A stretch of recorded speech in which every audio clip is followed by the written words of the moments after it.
Okay, yan. Good day ulit po. Pag-usapan naman natin ngayon kung paano kumuha ng non-professional driver's license papunta or galing ka dun sa student permit. Siyempre, kasama ulit natin si Bonnie TV ng AR23 ng driving school dito sa San Pedro, Laguna. Ayan, Sir Bonnie.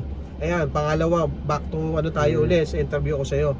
Paano ba kami kukuha ng non-professional driver's license papunta or galing ako dun sa student permit? Ano yung mga requirements? Kasi syempre may mga requirements yan. Ano ba yung kailangan kong kunin dito sa AR23 para makakuha ko ng non-professional driver's license? Unang-una, kailangan meron kang student permit na valid. Okay, valid. Ilang buwan? Kasi kailangan di mo pwedeng inanpro yan ng expired na. Okay. Ngayon, pwede mong inanpro yan kung meron ka ng practical driving course bago pa nag-expired yung student permit. Okay, so ano yung sinasabi mong practical driving course? Ano ba ibig sabihin nun? Yung practical driving course, nakukuha po yan sa mga accredited na driving school tulad ng driving school namin na AR23 driving school. Okay. So magkano naman yung presyo nun? No? Yung PDC certificate pala yun, na tinatawag, PDC. yung practical driving course certificate, ay ang price po niyan 4,000. Di bali manual man yan or automatic, 4,000 pa rin po yan. Pag sa 4 wheels, Yes, 4,000. Paano kung 4,000. sa motor? Ngayon, kung ang gusto mo naman motorcycle or tricycle, 2,500 po ang price ng PDC ng motor. Ganun. 2,500 yan, 2,500. Manual man or automatic. So isa lang talaga yung presyo niya. Tama. Yung PDC na yan ay 8 hours. Okay. Okay, 8 oras po kayo magdadrive sa driving school, pero yung 8 oras na yan, pwede mo siyang hatiin sa 2 days, 4 hours per day, or pwede mong gawing 4 days, 2 hours per day. Basta kailangan mo makumpleto yung 8 hours 8 na yun. Tama. Pag nakumpleto mo yung 8 hours na yan, mabibigyan ka ng certificate. Yun po ang gagamitin kapag ka magna-non-pro kasama ng student permit at yung medical. Okay. Kailan ba ako pwedeng magpa-non-pro na? Yung kung ang student ko ba, kailangan ba naka 1 month, 2 months, 3 months, 6 months? Kailangan yung pinakamabilis para ako makapagpa-non-pro. Okay, tama. Kailangan yung student permit mo umabot yan ng 1 month or 32 days para makapag-non-pro ka na. Pag wala pang 32 days yan, hindi ka pwedeng mag-non-pro kasi hindi po papasok sa system ni LTO. Okay, tapos yung student permit ko, halimbawa naging busy naman ako, hindi ko nagawa to ng 1 year na expired, nare-renew ba yun? Yes, tama. Yung student permit natin, ang valid niyan ay 1 year. Okay. Pero after 1 month, pwede mong in-non-pro. Okay. Ngayon, na-expired ang student permit mo. After 1 year, pwede mo siyang i-renew as student permit ulit. Okay. Pero kung na-expired yan, pero meron ka ng PDC nang hindi pa umaabot ng 1 year expiration, pwede mo siyang ma-convert as non-professional. Basta meron ka ng PDC bago pa ma-expired yung student permit mo. Balikan ko lang din yung student permit. Hanggang kailan yung expiration ng student permit? Kailangan ba pag naka 2 years ba, back to student permit na ulit Yan, ako? Hindi tama. na nare-renew yan? Hindi na. Pag 2 years expired na ng student permit, hindi na po pwedeng ma-renew. Kailangan back to student permit ka ulit. Pati yung TDC? Yung TDC, dahil ang system ni LTO at ng driving school ay nag-a-update, minsan nagpapalit ng system, kaya babalik ka sa driving school para magpa-reprint ng TDC certificate. Pero wala expiration na yun. Wala. Para i-reprint mo lang. Yes. Yun, ganun pala kalinaw yun. And then, halimbawa, nakumpleto ko na yun. Sinabi ko nga, yung TDC na, yung PDC ko, nakumpleto ko na. Meron na akong PDC ng, siyempre, motor lang muna gusto ko, 2,500 yun. Tama. Ano yung susunod na process ko? Pag meron na akong certificate ng PDC. Okay, punta ka ulit sa LTO para sa medical. Ngayon, kung valid pa yung medical mo, nung student permit ka, para makatipid, yun ang gagamitin mo sa non-pro. Para maliles 500 So ka. dagdag ko na rin kasi marami magtatanong dyan. Ilang buwan ba mababalid yung medical? Okay, tama. Ang valid ng medical ay 2 months. Okay.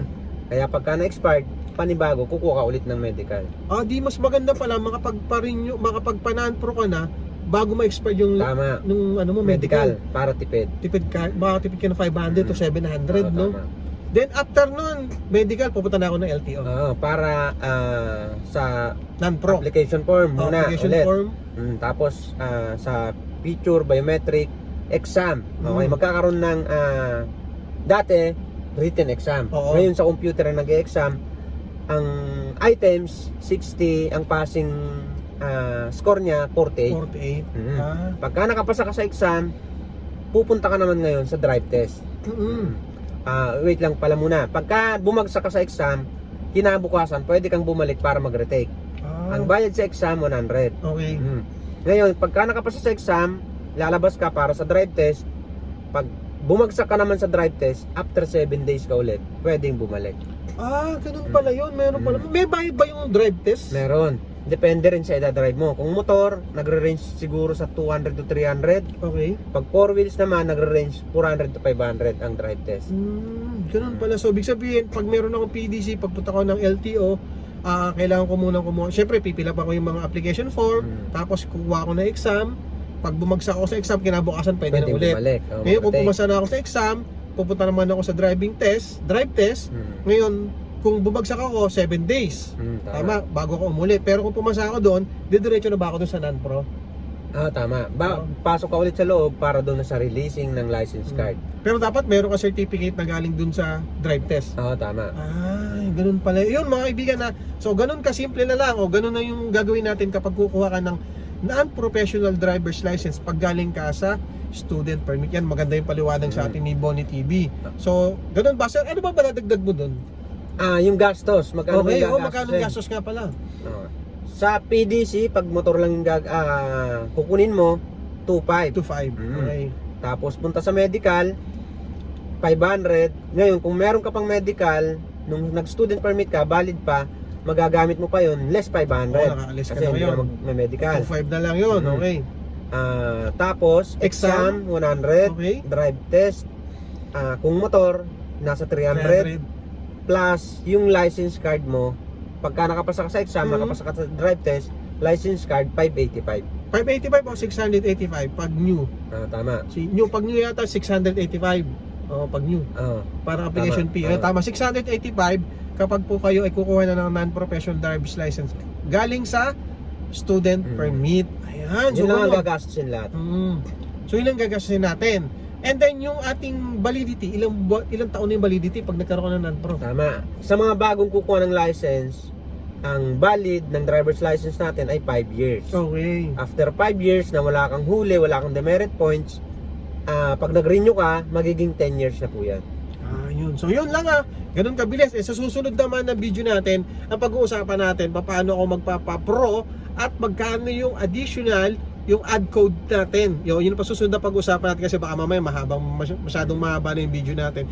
So ito pinag-usapan lang natin ni Bonnie TV dito sa AR23 na driving school kung ano yung step pagkukuha natin ng non-professional driver's license kapag galing ka sa student permit. Anong araw nagbubukas si AR23 Bonnie TV? Monday to Friday, 7 to 4. Okay, 7 a.m. hanggang 4 p.m. kami. Pwede bang kontakin yung page na lamang para... Yes, pwede. Lalagay Message. natin sa screen yung contact number. Okay, so yun lang. Maraming salamat mga followers natin. Siyempre, huwag nyo kakalimutan i-follow si Bonnie TV. Okay? Yun lang. Thank you. Maraming salamat. Thank you.